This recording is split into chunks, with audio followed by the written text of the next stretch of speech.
Un athlète sur 2 de haut niveau souffre d'asthme à l'effort, ce qui peut nuire à leur performance, mais il existe maintenant des solutions. On a même lancé un livre à ce sujet.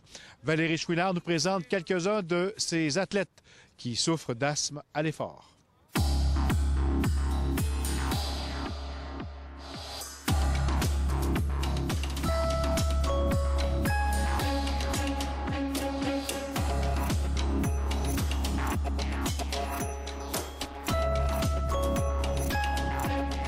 Moi, c'est un asthme à l'effort, donc j'ai pas l'expérience d'un asthmatique là, vraiment dans la vie de tous les jours, mais c'est souvent une impression de resserrement dans la poitrine au niveau de la respiration, là, donc obstruction, resserrement au niveau de la respiration. Au début, je suis terminé un entraînement avec une toux, vraiment une douleur au poumon. Je retournais à la maison, j'avais une toux qui durait des semaines et des semaines. C'était pas agréable, puis c'était nuisible non seulement dans ma carrière d'athlète, mais c'était nuisible aussi dans ma vie quotidienne. Moi, c'était un des plus gros défis que j'ai eu à surmonter dans ma carrière d'athlète. C'est arrivé assez soudainement. Puis je pensais que juste en prenant des pompes, ça allait résoudre le problème. Donc j'avais une prescription assez basique et je m'étais vite découragé parce que je voyais aucun résultat. Puis c'est plus tard, en déménageant à Québec, que là j'ai appris qu'il y avait de l'expertise à l'UICPQ avec des gens qui pouvaient m'aider. Puis je pense pas que j'aurais pu avoir une meilleure équipe pour m'aider dans ce défi-là pour surmonter mon asthme à l'effort. Chose peut-être que plusieurs ignorent, c'est qu'il y a quand même plus d'un athlète sur 2 athlètes de haut niveau qui souffrent d'asthme. La majorité des athlètes qui pratiquent des sports d'endurance vont développer l'asthme à cause de leur sport. En fait, ils inhalent lors de la pratique de leur sport une grande quantité d'air. Alors, leurs poumons sont beaucoup plus exposés à tout ce qu'on trouve dans l'air. Donc, que ce soit des allergènes, la pollution, différents irritants comme l'air froid. Alex Harvey, de 4e qu'il était. Dans mon sport, un sport le mien, un sport d'endurance d'hiver, le fait de respirer un grand volume d'air pendant des longues durées, mais de l'air froid, ça irrite beaucoup les bronches. Donc, à la longue, il y a beaucoup de skieurs de fond, des biathlètes, des patineurs de vitesse qui deviennent asthmatiques à l'effort.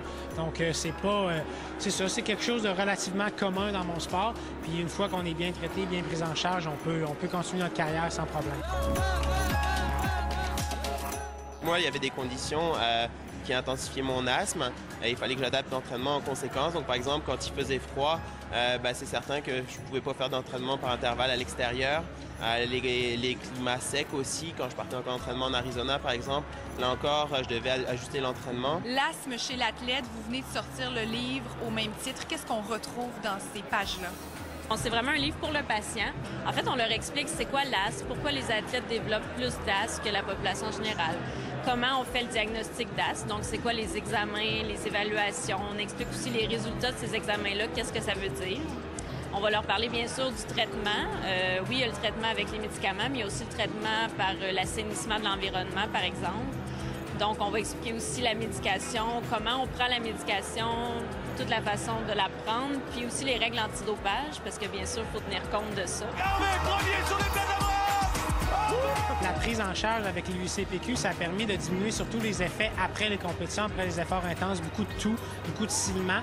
Donc, depuis que c'est bien traité, ça me permet de ne plus avoir de toux après les courses, ça permet d'enfiler les efforts intenses, les compétitions intenses. Donc, ça permet de bien repartir le lendemain. Au niveau où je suis, c'est systématique. Tous nos athlètes sont suivis à l'hôpital Laval avec l'équipe de spécialistes. Puis souvent, c'est pas tous les athlètes, mais ils ont de l'aide à ce niveau-là. Puis sinon, s'ils n'auraient pas été testés ou suivis, ils ne l'auraient pas vu. Puis des fois, ils mettent fin à leur carrière prématurément parce que à un moment donné, tu viens qu'à moins bien respirer et tout. Puis tu fais des contre-performances, puis on ne sait pas pourquoi. Alors maintenant, on sait que ça se traite et puis tu peux ramener l'athlète à un niveau de performance adéquat. Ça m'a quand même permis de rentrer 2 fois dans le top 50 au championnat du monde Ironman. Quand même un excellent résultat pour moi. Alex Harvey finit premier de vitesse. C'est possible. Moi, je suis champion du monde aujourd'hui, puis je suis asthmatique à l'effort aussi. Donc, il n'y a aucune raison pour un jeune enfant qui est asthmatique lui aussi de ne pas faire de l'activité physique. C'est de continuer. Il faut que ça soit bien traité, bien suivi, voir les bonnes personnes, un pneumologue évidemment, mais de ne pas arrêter de faire de l'activité physique parce que c'est la pire chose à faire.